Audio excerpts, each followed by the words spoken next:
What up, though, y'all? It's Chris. Appreciate you connecting with me while I'm out here on the run, getting things done. And it looks like there is a repo crisis happening right now. People are losing their vehicles, and I'm even seeing it around here a lot. You guys know I live in downtown Detroit. Here and the surrounding areas, over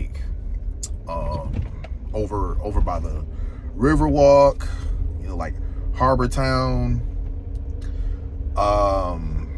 Corktown, Midtown. These are places that are just kind of outskirt extensions of downtown Detroit.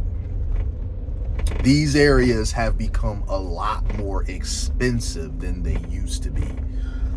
It was never super cheap to live over here, but it's gotten considerably more expensive because of the gentrification that's been happening over the last decade, really. We've had all types of luxury living go up. We've got condos, lofts, townhomes, apartments, you name it. It's been a ton of luxury living that has been built over here, and it's been amazing to see it happening in real time. There's something that I want to move to. It's, you know what, I'm not even gonna tell y'all, man. I'ma just sit on that dream and work towards it and make it happen. When I make it happen, I will reveal it to y'all. I just say that rather than talking about it. I just do it, man. But people, they over here struggling to pay rent. You can tell because they cars over here getting repoed. The street that I'm on right now, in the last, what is it? Let me back up a little bit to get this sun a little bit out of my face, just a little bit. There we go. So this street that I'm on, in the last, week and a half, I've seen 3 cars be repoed here. Now, the cars don't be on the street. What happens is the guy, he hurries up and gets them on the truck, drives around here to this street, and then he gets out. He gets on the flatbed, takes a picture of the VIN number, and then those chains and hooks that they normally, lock your car down with, he does that stuff then. That's how I know that they're repos, because I've had to have my truck towed several different times, to have it, take it over there to my mechanic. So when they pull up and they put you on the flatbed, they do all that locking it down right then and there. They don't pull off, get a few blocks away from your house, and then decide they're going to lock it down. That's something that a repo man would do. So, I mean, it just goes to show you, man, times is hard for people. I said before that over here, especially over here, because of the gentrification, that prices for living over here were going to go up. And it was going to be a lot of people that, if they didn't get out in front of it, start making changes to they money, either creating more revenue streams, earning more income, working a second job or some side hustles, or cutting extra unnecessary expenses. It was going to be a lot of people that was going to get priced out over here, and that's been what's happening. Of course, they not getting rid of your boy. I'm not going anywhere. I'm staying in downtown Detroit. I absolutely love living here. If I leave this downtown area, it's going to be because I'm choosing to leave, not because I'm being priced out. So I'm not worried about that. I'm in no danger whatsoever of being priced out of this area. But I'm just fortunate, I've got good things going for myself to where I'm able to, be okay.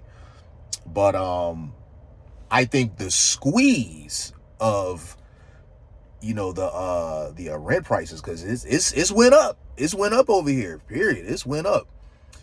It's getting to the point that people having to make decisions Do they pay the rent? Do they pay that car note? And of course, if you got to pick one or the other, you got to keep that roof over your head.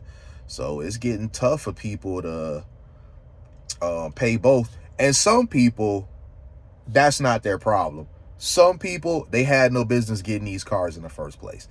They got some tax money and they went out and got some vehicle that they had no business getting in the first place. They signed some car loan that the monthly payments was going to be too much for them, and there you have it. The car ended up being repo'd. I can't tell you how many young guys I've seen with these Challengers and Chargers out here, RTs and Hellcats.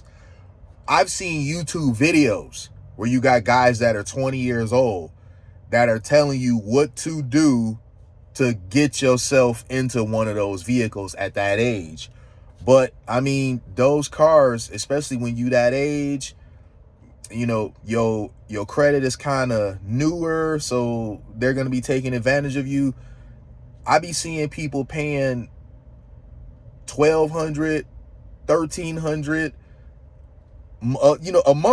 a monthly note for that. And that's just the car. That's not counting the insurance. That insurance is gonna kick your ass. You 20 years old, and let's say you live in a urban area, that insurance is gonna be kicking your ass, if they even paying the damn insurance. Because, you know, I mean, if you paying what, $1,300 a month, I can't imagine somebody that's paying like another $400-500 a month for insurance. You literally are going to be working your ass off just to look at the car outside in your driveway. Like, really, you gonna be working your butt off, not to drive it, but just to see it there. Because if you working all the time, all you doing is driving it to and from work. And them things, they don't sip gas. They drink gas. We talking about a vehicle that get like 12 to 14 miles to the gallon. So when you got your off days, you still really can't drive nowhere because you can't afford the fuel in it. You paying all your money just for it to be out there, just for you to say you have it. You can't drive it nowhere. You know, so hustling backwards are young guys. I don't advise anybody that's young going to get your quote unquote dream car.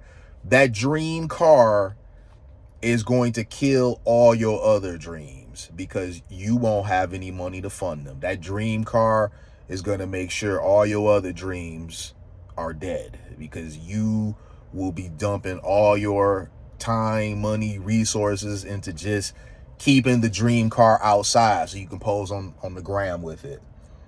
And those of you who aren't that young or whatever, I mean, you just got to be more financially responsible.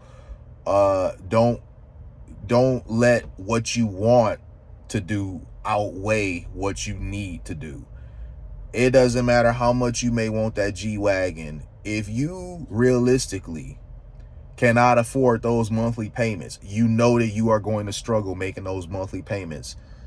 Do not go sign on the dotted line to have that thing outside just so you can stunt on social media. Listen, I'm going to tell y'all this. Stop letting your desire to stunt and live beyond your means put you into bad financial situations. Remember we was talking the other day about the dude that was trying so hard to get a Hellcat? One of my subs told me that the Hellcat he was trying to get was $160,000. And this was a guy with a 440 credit score. And he was so adamant about getting into a $160,000 car. What would that note look like with his credit score? Even if he was able to put down the down payment that the guy wanted, they were gonna kill him on them interest payments. So that's all I'm saying, man. People don't care. Don't go out there going broke trying to stunt, because people don't care. They'll see you in the Hellcat and it's like, okay, he got a Hellcat. They don't care. They don't care. They don't care what vehicle they seeing you driving around the blocks, because that's all you doing is driving around your neighborhood to be seen in the damn thing. People don't care. And you coming out of all this money just so you can be seen with a car you really can't afford. So I hope that lands for whoever needs to hear it. Don't spend beyond your means. If you can afford that Hellcat, that's great. You can afford that Hellcat. But if you got to do all this, like twisting and turning, you got to get these co-signers, and you just got to do all these different trick maneuvers to be, just to be able to drive off anything, you're not supposed to have it. And you're not supposed to have it. That's why you doing all the finessing trying to get it. You put yourselves in bad situations that you don't need to be in because your desire to stunt is taking precedence over your common sense, your logic and reasoning. I'm gonna leave it there though, y'all. I'll holler at y'all soon. Peace.